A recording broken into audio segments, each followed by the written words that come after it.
This video shows how to install Yanhua D70F3426-C thumbscrew fastened interface board.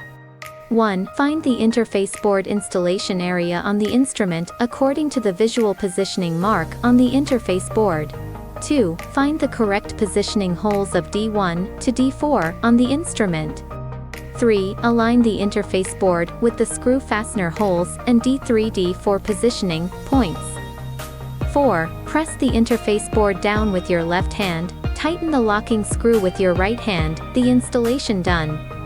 5. Confirm again that the interface board D1 to D4 positioning pins are completely aligned with the D1 to D4 positioning holes of the instrument.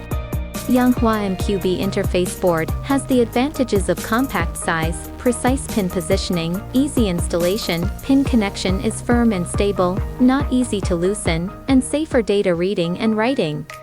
Thank you for watching.